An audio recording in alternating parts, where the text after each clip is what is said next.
What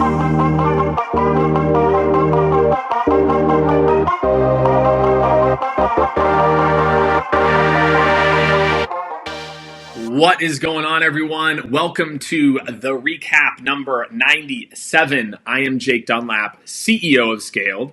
97, man, it just takes me back. Junior year in high school, getting ready to go into my senior years. 97, great time.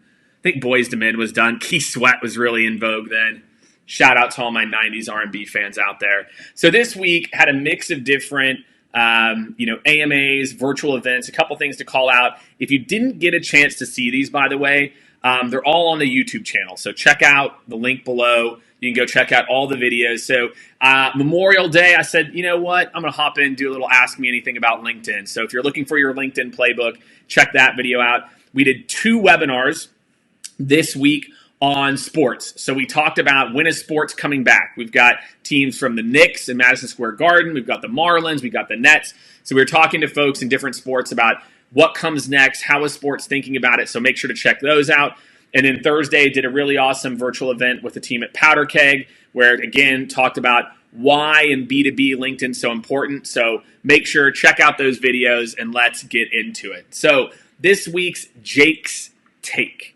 So every week I try to give you some insights, patterns that I'm seeing. And so I'm going to stay on this sports theme, that why did we get into sports and what was kind of the thought behind us moving into this vertical. And I think, look, when I think about a new vertical, and candidly, like, I think of LinkedIn as kind of a new vertical because the strategies, people have been talking about it, but they haven't evolved it, is in sports, I see an industry that has an amazing product. And even if the product on the field isn't that amazing, it's got an amazing from like a nostalgia, from a, we'll call it like a relationship standpoint.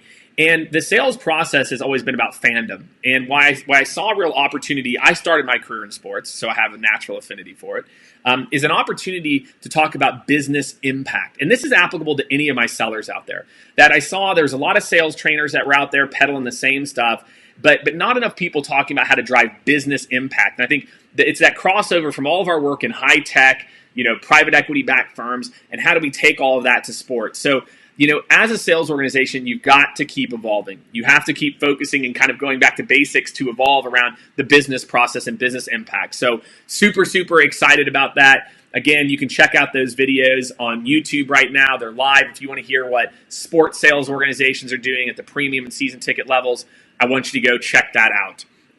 All right, in this week's Jake's Shockwave, where shockingly I make some bold statements, which I don't know. For me, it's just more of like, I think this is what's going to happen. So if you think it's bold, that's on you. Or if you think it's a shockwave, that's on you. Is about sales technology. And I did a post on this earlier this week. But if you can't keep thinking about sales technology as something my boss requires me to do, right? Investing in things like LinkedIn Sales Navigator, a sales engagement platform, call recording is for you.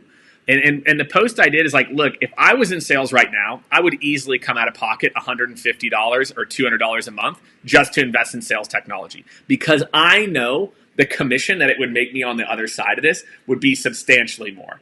So all of you, the kind of impact that I want to make with this for all of you is, are you doing the things in your job because your boss is telling you to, or are you trying to invest in yourself? So I want you to think about that. Maybe that'll cause a little mini shockwave in kind of the way that you're thinking, that investing and learning these tools is an investment in yourself, right? And it's going to make you more efficient. So I hope that helps everyone.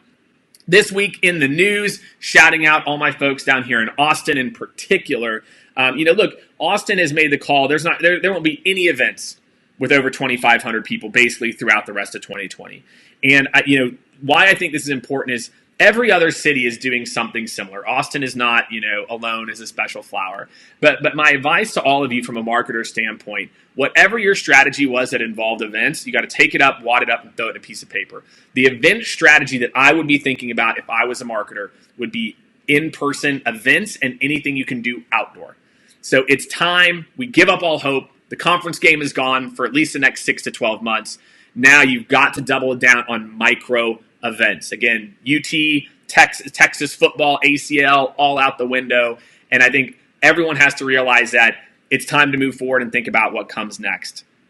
Next, my favorite segment every single week, segment 4, which is Ask Jake Anything. Again, it's hashtag Ask Jake Anything. We will scour Twitter, LinkedIn, wherever to find your questions. So this week, Twitter, what are your thoughts on a 1-2 punch from social selling and then reaching out via email? My take on this is I love it.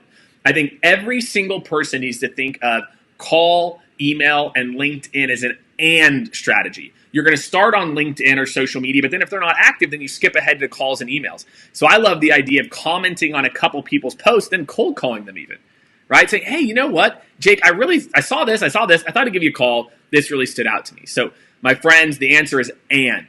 But if they're active on LinkedIn, start with LinkedIn and then move to the more traditional stuff. So I want you to think about that. All right, from LinkedIn, how can you build urgency in a sales process where the product is an event that might be anywhere up to a year away?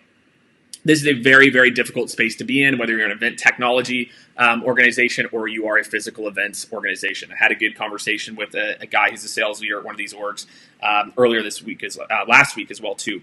So the key is this: you have to understand the difference between a would like to have and a need to have. That right now, if you're a marketer, the budgets are very thin. So I would start to think about maybe moving to deposits. Hey, look, we're going to be doing this event. It's going to be huge. Here's our alternative. If not, instead of you doing the $15,000, let's do a $3,000 deposit, which locks you in at this rate. Because I'm telling you, Mr. and Mrs. Marketer, that when we come back, everyone is going to be clamoring toward events. So I would use a little bit of that urgency. Maybe, again, you can get away with some type of deposit. And I think that will play. I think if you're like, look, it's $3,000. This is what you can do. If things don't happen, here's how we'll use it.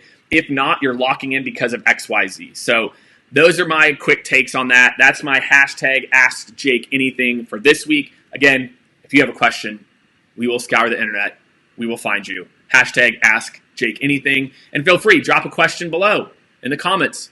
Hashtag Ask Jake Anything. Maybe if I say it one more time, then you'll go ahead and drop it in the comments. Last but not least, is this week's Get It Done Weekly Challenge. Last week, I talked to a lot of different people about being brave, being bold, engaging, posting content. This week, I want you to think about engaging with other people. So here's my challenge to you. You DM me afterward, and you put hashtag 10 comment challenge, hashtag 10 comment challenge. And if you complete the 10 comment challenge, right, DM me with the hashtag. Let me know, hey, Jake, I commented on 10 people's posts who don't work at your company, that are prospects or someone that you want to do business with or network with. I've got some special Skaled swag for you. So that's my challenge. Just comment. Don't write nice posts. Think about engaging with these people. So my friends, I hope you had some takeaways from this week. There's a lot that's happening in our uncertain times. But again, we've got to start to accept the new normal. Right? And we've got to think about how do we evolve? How do we start to use this opportunity to make monumental leaps versus doing more of the same? That's why we got into sports. We see a big opportunity, even though it might not be right now, but now's the time to invest. And your product, I'm sure, is very, very similar. That it might not be the perfect timing for everyone now, but finding those pockets where it certainly is. And then for the rest, you're investing in those relationships. And that's why I want you guys to comment. So that, my friends, is Weekly Recap number 97. I am out.